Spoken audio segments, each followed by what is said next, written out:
Project Management for the Masses podcast, episode 39. What are employers looking for in project managers? Project managers, have you ever felt like you should get that promotion or a better job? Start a business, write that book. Have you ever felt you were made for more but didn't know where to start? Welcome to the PM for the Masses podcast with your host, Caesar Abaid. Learn from the experts, think outside the box, have a voice, network, and be extraordinary. PM for the Masses podcast. Hello everyone and welcome to the Project Management for the Masses podcast. My name is Caesar Abaid, your host, and this show is your weekly reminder that your career matters more than your job and that your life is a project and you are the manager.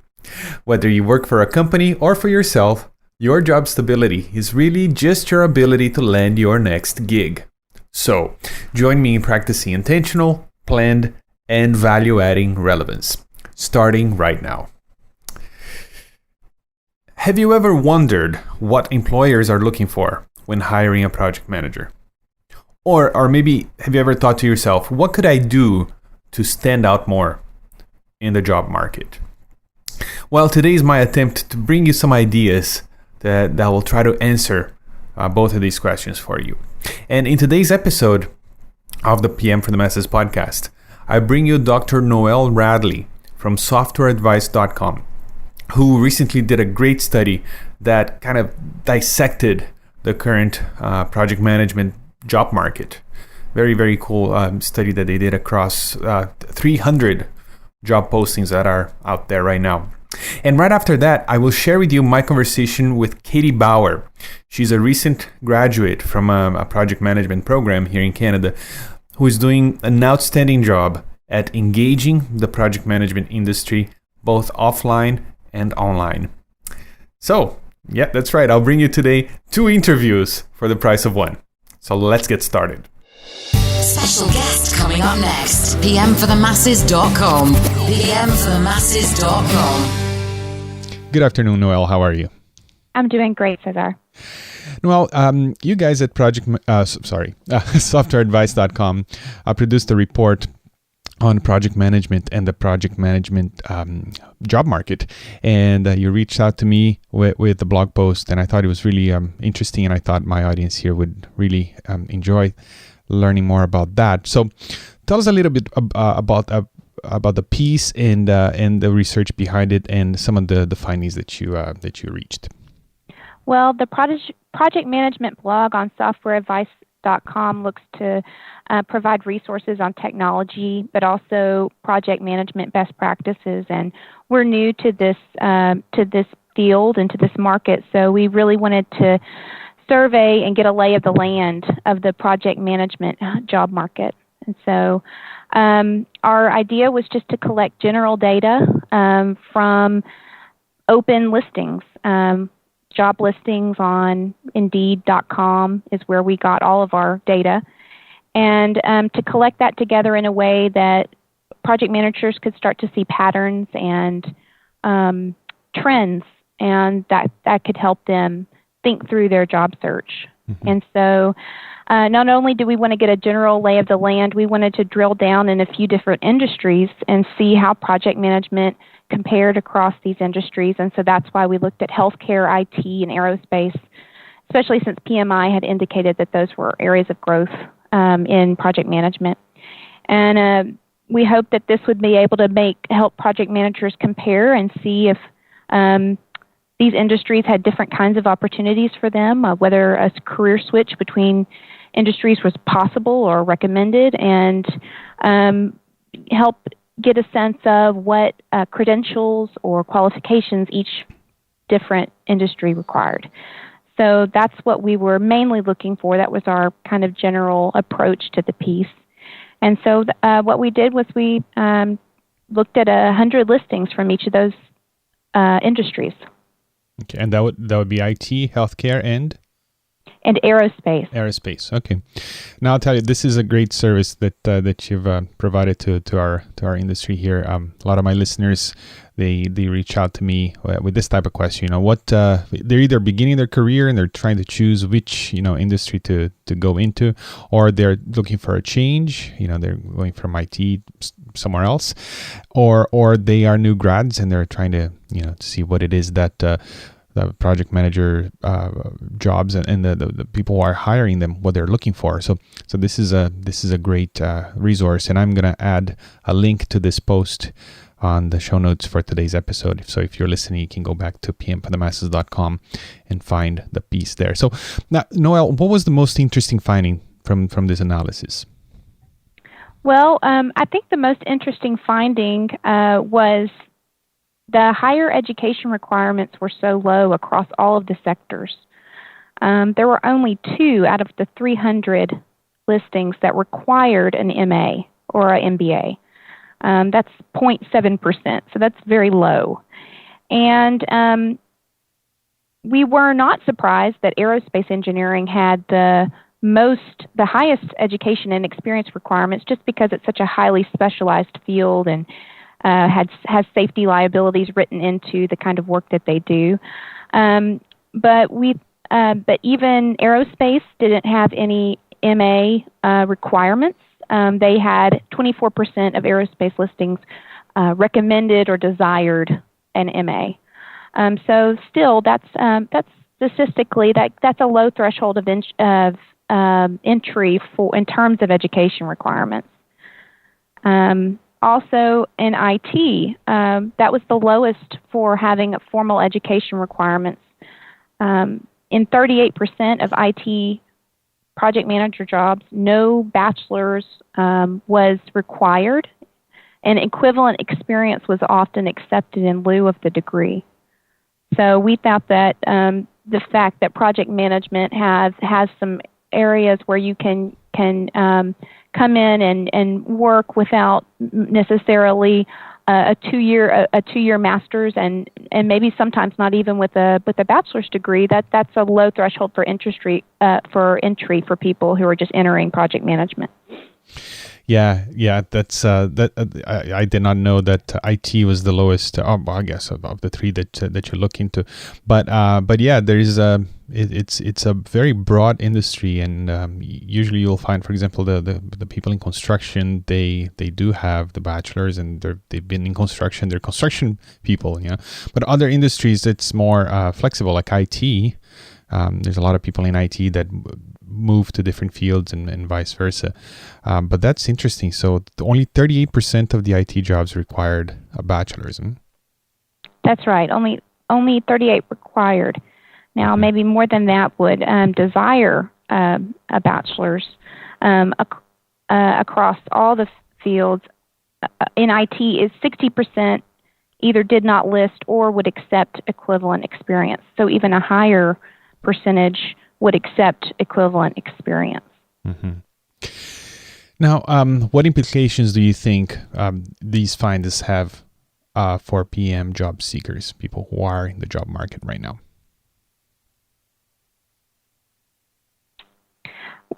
Well, we found that for project managers who are seeking a new position, that the project management certification was highly desirable. That what our data shows is that across all 3 of these industries, this is a very highly desired qualification. The PMP is the highest. It's out of all listings that stated a certification requirement. The PMP was the most often listed and identified. 79% of those that listed a certification listed the PMP. So that's high. That's a highly desired qualification. And just to clarify, these job postings are just for the U.S. market, or U.S. and Canada, or worldwide? Just the U.S. market. Okay. Yeah. That would make sense. The PMP is really really popular here. But if you, we have listeners from all over the world, and this might not be the case elsewhere, but in other parts of the world, there are other certifications that are also very popular, and I would assume or even guess that the findings there would be similar, but instead of PMP, would be their certification of choice in that geographical area. So what you're saying then is, though the education requirements are fluid, let's say having a certification, which means that somebody, if you have the certification, means that you actually studied and passed an exam and you understand the lingo and the methodologies and the frameworks. That is perhaps more important than the formal education, depending on the industry that you are trying to get into. Correct? That can be right. Okay. And I think IT is a good example of that. IT had the lowest barriers to entry in terms of education requirements, but they had the highest requirement for a certification. So 19% of IT project manager jobs required a certification. And sometimes that certification was the PMP, and sometimes it was the ITIL, the Information Technology Infrastructure Library, or the Six Sigma Green Belt for aerospace. So there were a few other certifications we noted as well, but IT being the highest. Mm-hmm. All right, that's good advice. So if you are listening and you're looking for a job in project management and you don't have a certification, maybe it's good advice to try and get one. I know I did this about 3 years ago, and it was really helpful. It just you'll learn best practices, and then you get to network and connect with people that have the same certification. It creates a common language, and when you apply for a job and people see that certification, they know that you take your profession seriously, and you've been through that exam, and so it's almost like a brotherhood or sisterhood type of thing. It's very, very helpful. Okay, now Noel, if people want to learn more about you and maybe read this study that you guys did at Software Advice, where should they go? We are at softwareadvice.com, and if you go under the blogs, you can click on the Software Advice blog and go to Project Management, and soon we will launch a new branded blog, and so people can look there once we've branded and created our new site. Great. And as I said, I'll have a link to softwareadvice.com and also to this specific post in their website on the show notes for today's episode, which you can find at pmforthemasses.com. Noel, thank you so much for the study and for your time and for being on the show today. Thanks so much for your time as well. Speak up. It's time to go viral. pmforthemasses.com. Katie Brower is a recent graduate from Durham College, where she obtained her honors graduate in project management. Katie's experience in the hospitality industry, specifically event planning and management, is what drove her to find out more about project management. For the past 9 months, Katie has surrounded herself with industry professionals and volunteers to connect new graduates with project management in life and work. And Katie is on the line with me from her home in Port Perry, Ontario. Hello, Katie. How are you? I'm great. Thank you, Caesar. How are you? I'm good. Good. Katie, my guest from last week, Jeff Crane, he's the one who told me all about you. Well, not all about me, but about you. But he said, check out what she's doing. And then he said, she's not just any student. So that sounds like Jeff. Yeah, he's a great guy. So I checked out the website that he sent me, and at first I thought it was a PMI website. I mean, it's got PMI branding all over it. So I was, but no, it's your blog. So I'm really impressed. So I'd love to have you on the show, as you are right now, because there's a lot of people listening to me on a weekly basis who are in a similar situation. They're studying project management and they're trying to start something and network and do something different, and that's why they listen to my show. And what you're doing seems to be exactly lined up with the things that we talk about here every week. So thank you so much for making the time to be here today. Well, thank you. So Katie, tell us a little bit about your background and how you got how did you decide to start studying project management and actually go to school for it? Right. Well, pretty much like everybody else in project management, I didn't realize that I was in project management when I was doing it. And so it started when I transferred universities and I moved to Halifax, Nova Scotia. While I was in Halifax, I started working as a bar manager, but I also was the exclusive event coordinator for the building. And so I would plan events that ranged from small corporate lunches to receptions and weddings. And so I really enjoyed that aspect of the job. That was actually my favorite. And so from there, I just kind of researched more about career opportunities in that field. And that's when I found out about project management and made the decision to study it. Nice. So, but that was when you were back in Ontario, correct? Well, I was working as the event coordinator in Halifax, Right. but I studied in Ontario. I moved back to study here. Okay.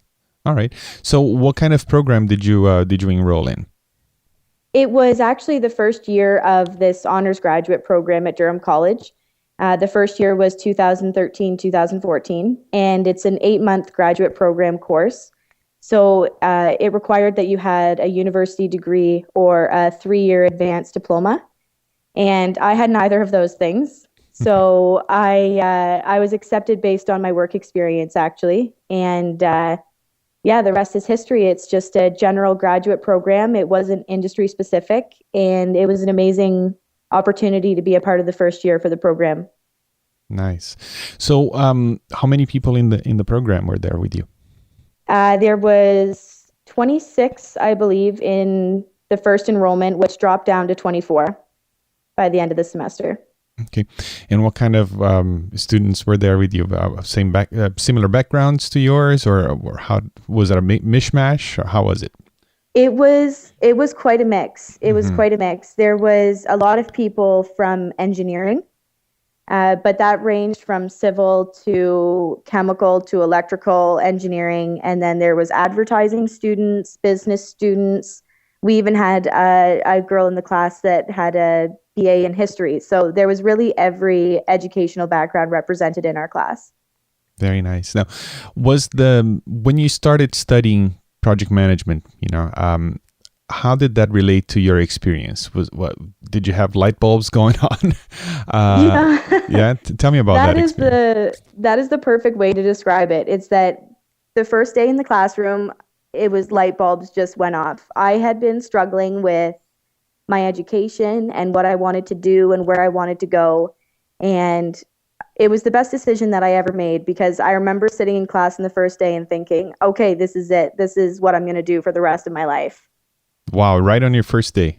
Yep, right on the first day. It, of course, helps that Jeff was there on the first day, and he's very passionate. And so Jeff also played a huge hand in me finding what about project management was meant for me. Wow, that's really cool. So as you studied, could you think back of something that you struggled with back in Halifax that, had I known about this tool or technique, it would have been so much easier? I think that because it wasn't a formal project management position, it was an event coordinator position. It was for a company that was a rather large company in Halifax in the hospitality industry, but for lack of a better term, the administration there was very archaic. It was Post-it notes and notebooks. So we didn't really have a lot of planning technology in order to execute the events like project management standards prescribe.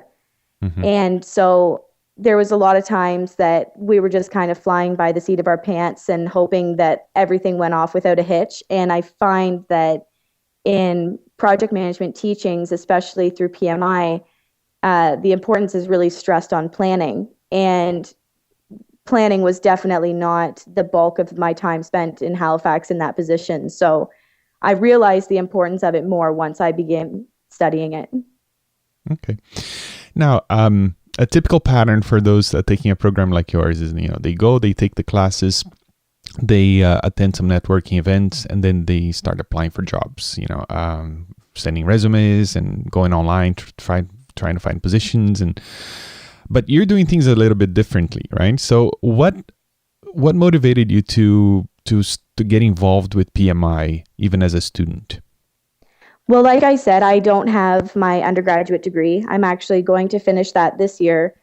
But I also knew going into this program the importance of networking, the importance of establishing people around you to help you and mentor you.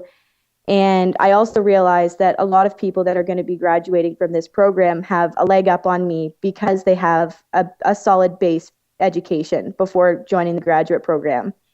So, like I said, in the first day of school, I really committed to it and I decided that this was for me and this is what I wanted to do. So I've always been a self-starter, and I just went online and I did my research and I found the organizations that were able to help, and PMI just jumped off the page, not only because they're represented in so many local chapters, but because of the resources that they have available to students. And so it wasn't a quick process by any stretch of the imagination. It was a lot of months of me hounding the board of directors and being very, very persistent about getting involved. And even to this day, the board of directors members will say, I had no idea who that girl was, but I figured we might as well just return her email. Well, we can always use volunteers at these at the local chapter, but especially the ones that are eager like you. So it's I'm surprised it took so long. I'm in there now, so I guess that's all that counts. All right. So what's your philosophy when it comes to networking? So how do you network well? You know what? I've always been a social butterfly. My teachers in high school would have said that if I used my brain as much as I used my mouth, I'd be a scientist. And so I have no issues with communication, meeting new people, and just being confident in myself. I know what I bring to the table, and I have no problem talking about it. And so when I first did my networking activity, which was at the Southern Ontario chapter, which is quite daunting because you're in a huge skyrise downtown Toronto with the vice president of Toshiba, and there's some large names in the room. So I just kind of took it for what it was, and I was the only student present in the room, and I just walked around and introduced myself to people. I actually ended up getting networking cards made from Vistaprint, which was a great idea.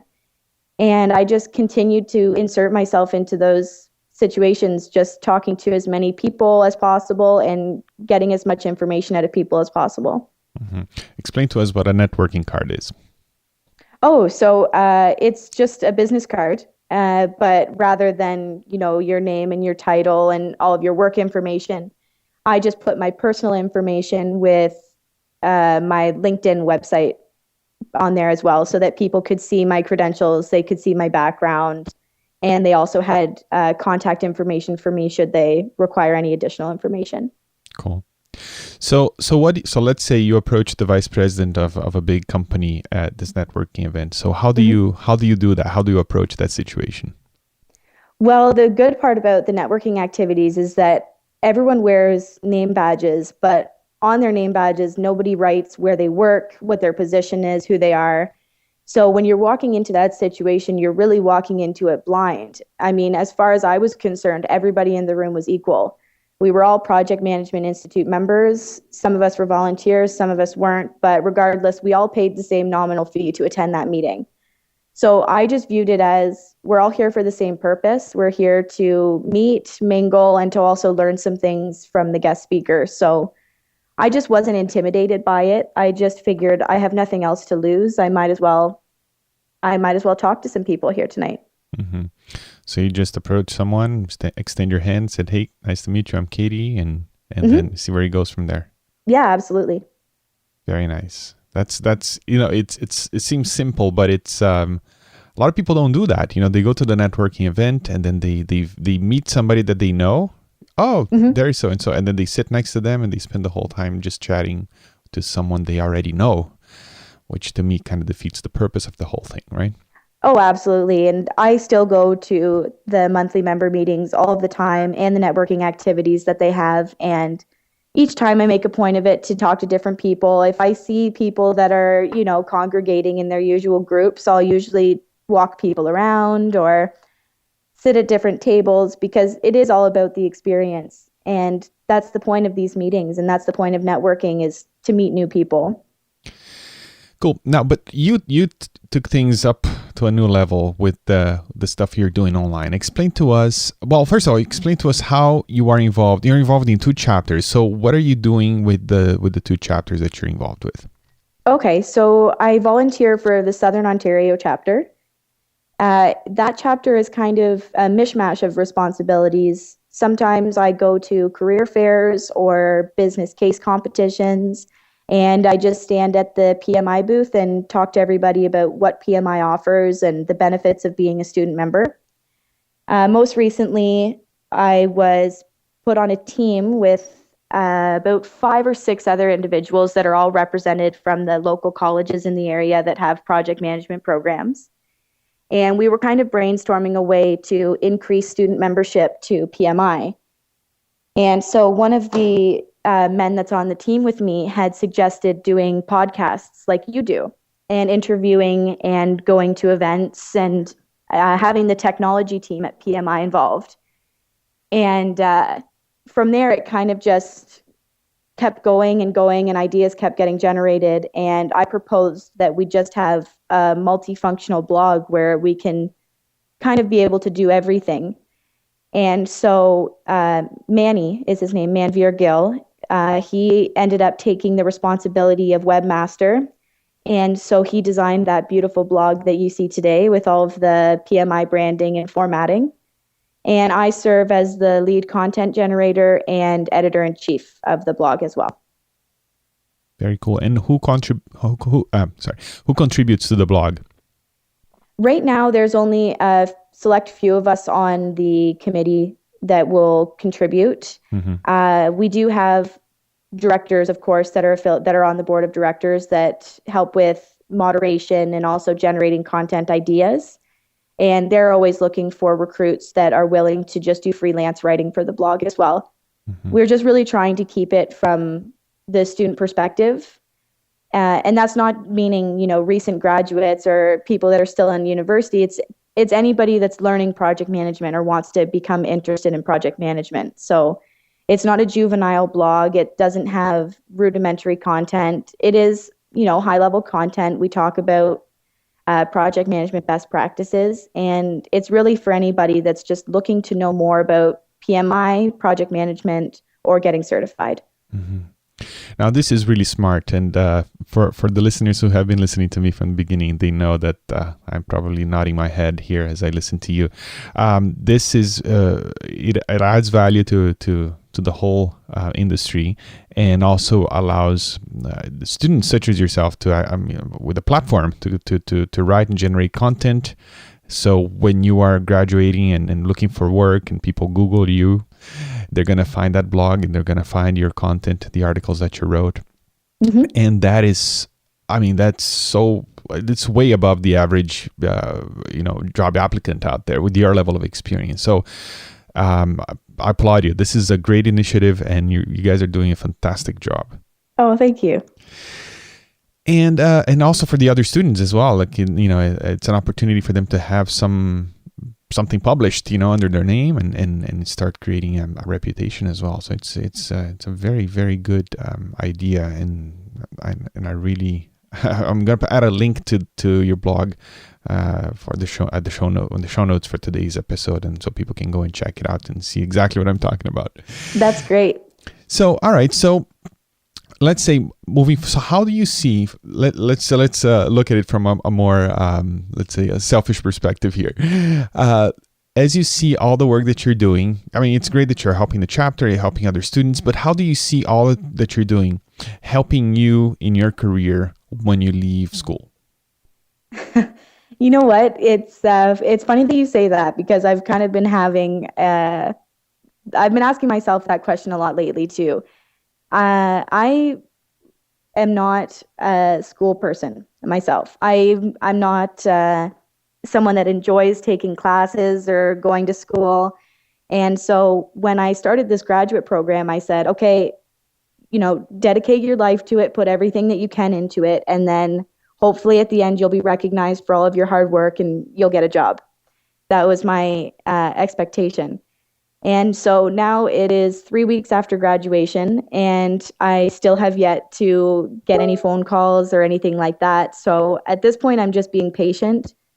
I know that it's going to pay off, and I know that I still have a lot of work to do for myself, for professional development. I have to finish my undergraduate degree, and I have to just continue to build my network and prove that I'm worthy of a position that I know that I can handle.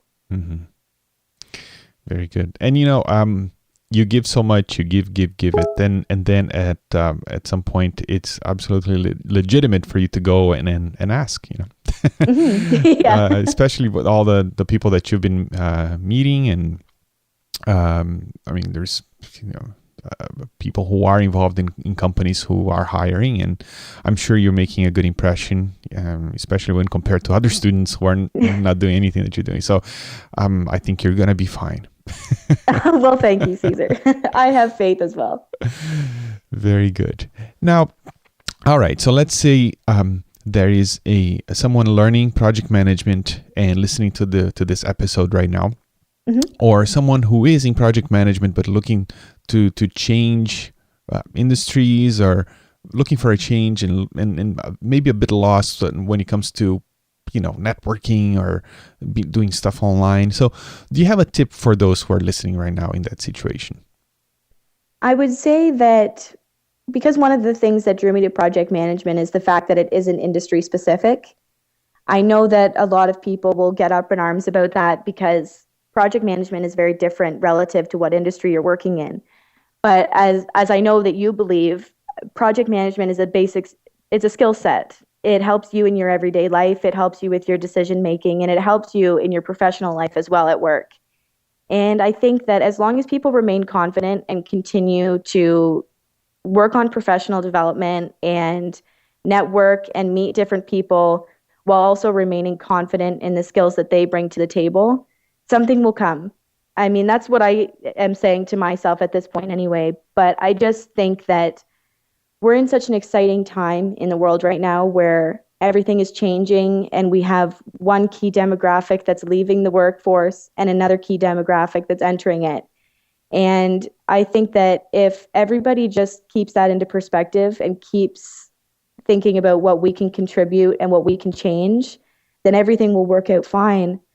Excuse me. I know that it's a process and it's frustrating at times because I'm living it right now. But it's just like anything else in the world. You just have to keep trying, and you just have to never give up, because project management is very important. The people that are certified in project management or have been working in project management for a long time have skills and skill sets that other people in the world just don't have, and they're very valued, and sooner or later somebody is going to recognize their skills for the value that they represent. Beautifully said. Yeah, I couldn't have said it better. A little bit of a valedictorian speech there. Very good. Now, Katie, for those who are now desperate to go and hire you, or they want to learn more about what you do and who you are, where should they go? Well, I would of course direct them to the PMI SOC students website, which you're going to graciously link for me. That has a few of my articles that I've written for the blog, and everybody can also look at my LinkedIn page, which is just my first and last name in the search tab. Okay, and I will, and if you allow me, I will add a link to your LinkedIn page as well on the show notes for today's episode. Of course, that's great. Thank you. Katie, thank you so much for your time. Kudos on your job there. It's fantastic. It's great to see. It's refreshing, and I have no doubt that you're gonna find success in this career. And do let me know when you do have a job and you're working in the field. I'd love to catch up with you then and see how that all panned out. That sounds wonderful. All right, Katie, thank you so much. Thank you, Caesar. You are listening to the PM for the Masses podcast. All right, so wow, I hope these two interviews here today will get your brain juices going and inspire you to look for that special job from a new perspective. And I think that the moral of the story here today is that, number one, you need to know what the demand is out there, when it comes to the job market, and understand what is expected of the applicants, when it comes to education, certifications, and experience. And also to understand that alone is not enough. I mean, there's a lot of people out there applying for these jobs who are also very qualified and prepared, just like you know. So besides understanding the demands of the job market, you also need to think creatively and really network and add value, you know. And it really helps if you do it like Katie is doing, you know, in a kind of an unusual way that piques people's interest and make you stand out above the rest, right? So that's it. That's what I had to bring to you today. I hope you enjoyed this. What do you think of this? Of these ideas that I brought to you today? Let me know. Go to the show notes for today's episode at pmforthemasses.com/39, and I hope you have a fantastic week. Now, before you go, I'd like to ask you again to please consider leaving a review for the show in iTunes. And you can do that by going to pmforthemasses.com/iTunes. As I mentioned many times before, this really helps me and helps other people find the show as well.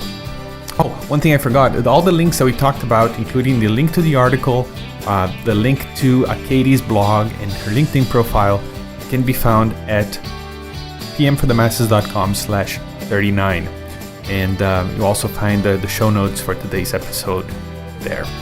So that's it, my friends. I will talk to you next week. And until then, remember that life is a project and you are the manager. Ciao, ciao. Thank you for listening to the PM for the Masses podcast. Tune in next week for more great ideas on how to manage your projects better and truly stand out in your industry. pmforthemasses.com